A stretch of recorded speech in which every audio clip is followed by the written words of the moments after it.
Hello YouTube, this is Morgan Airspeed Prime here with my next Teenage Mutant Ninja Turtles 2012 episode review. This is obviously for the Nickelodeon show, and this is going to be a review for Season 2, Episode 14, I believe, Mazes and Mutants. Obviously, Turtles has returned after a few months off for like the mid-season break. A pretty long break, just like I went to watching this episode and was like, what happened in the last episode? Like, to some extent, it didn't really matter because it didn't address any of the plot. But this was a fun episode. I think that's the best way to describe it. Um, and while I've been annoyed in the past that this show has gone from really plot focused, here are the really cool things going on this show, to oh, here's just a random episode. This one was fun because they just went kind of super over the top with it, really kind of referential to the kind of that sort of culture that likes this show. And it was just one of those things where like, oh, I get every single in joke that they're making here, and it was a fun episode in that regard. But I just do really want this show to focus on, at least in the upcoming episodes, on the really important stuff going on. Like, there's so much still to do with April, so much to do, with Casey and all the other stuff going on, Karai, Splinter, and so on. And the Turtles still need some development. But this episode was just pretty funny. And obviously, it was about the Turtles playing a live action role playing game. They went from playing basically a tabletop board game to go actually doing some live action role playing in the sewers. Um, and just all of the reference to like Lord of the Rings were kind of pretty brilliant. Just the way that the Turtles, all the costumes and the kind of characters that they played perfectly fitted their characters. Leo, as the leader of the Turtles, was the knight. He had the sword. He was the leader. He's kind of like the Aragorn of the group. Um, Raphael was the kind of was the powerhouse. He was the dwarf, and he was wearing the kind of crazy outfit.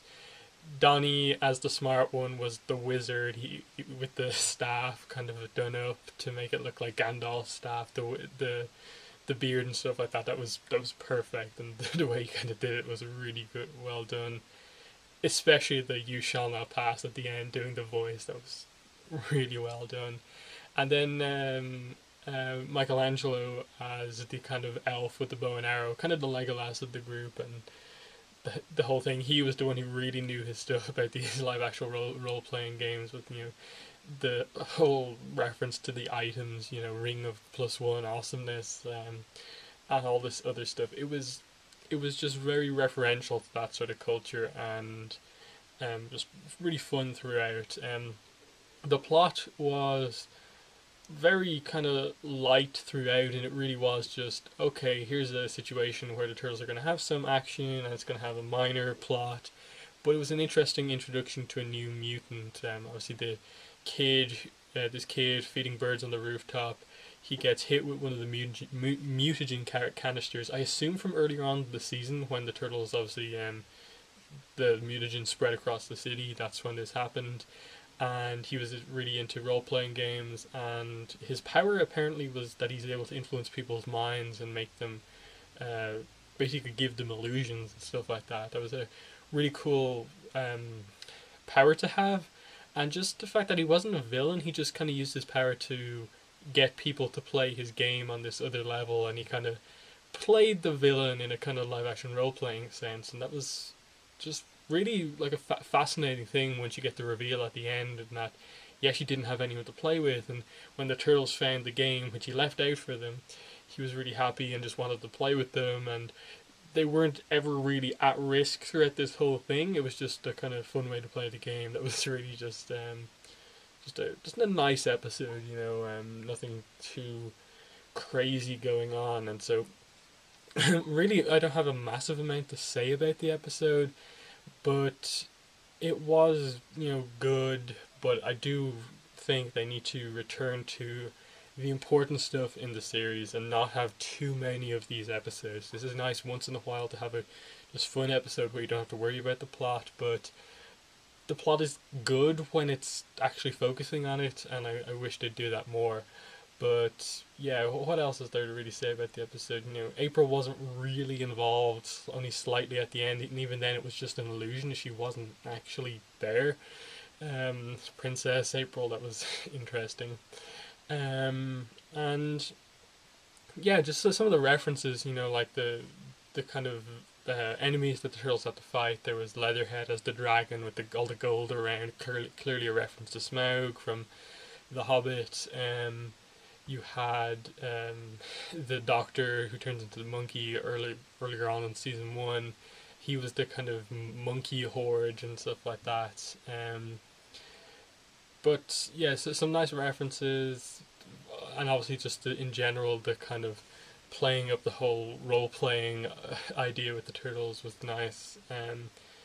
But other than that, I don't have that much to say. I feel that they maybe could have made the action a little bit better in that.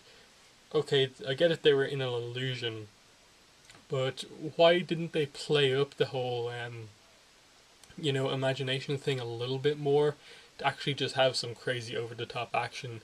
The best we got was that like Leo's sword glowed a little bit and he did an attack that took out Leatherhead Dragon.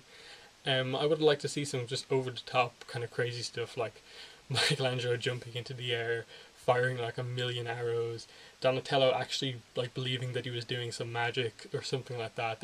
I wish they'd done play that up a little bit more. And in many ways, even though this was a fun episode and not trying not to be too serious, it felt a little bit rushed towards the end as well. Just in that like, okay, it's fun. There's all these references, but wow, it's really coming to an end quickly and just kind of petered out towards the end in how they kind of broke the illusion very quickly and just kind of almost out of nowhere. And there was this kind of like conflicting thing of, okay, we have to believe to defeat these people, but then we have to not believe to break the illusion. And then it happened so quickly in the space of a few minutes. It was just kind of confusing, like, wait, what's going on? But had a nice little emotional thing at the end. I'd actually like it if this guy actually returned, since he seemed to leave on pretty friendly terms with the turtles, and maybe they use him to their advantage. Like he can create an illusion against some of the villains or something like that to give the turtles the advantage. That would be a cool idea. But other than that, as I said, it was a funny episode. It was just a good episode of Turtles without being like amazing, because obviously it didn't have the plot that was really needed, as well as that it really didn't have any kind of character development sort of thing throughout it. I think that it's one of those episodes where you can kind of make some kind of claims that like maybe this character developed here in this way or here in that way, but for the most part it was just an episode. Like, I don't really use the term filler that often, but I suppose technically this is a filler episode, since neither the plot is advanced nor do the characters grow in any sense. So filler episode, but fun filler in that sense. So that's really all I have to say. I hope the next episode is more plot focused, more character focused, and in general just of importance to the story is what I want. But yep, that's been my review. Fun. It was a fun episode. That's all I can really say. But definitely let me know in the comments below what your own thoughts were on the episode, and I suppose what you expect from the second half of this season. First half has set things up pretty well, and there's a lot of stuff going on with April, Casey, and some of the new mutants introduced, as well as Shredder, the Krang, Splinter. That is set up, and I'm really interested in. And of course, I think the Turtles do need individual development themselves, which is very important to the series. I hope that happens. But thanks for watching this video, and bye.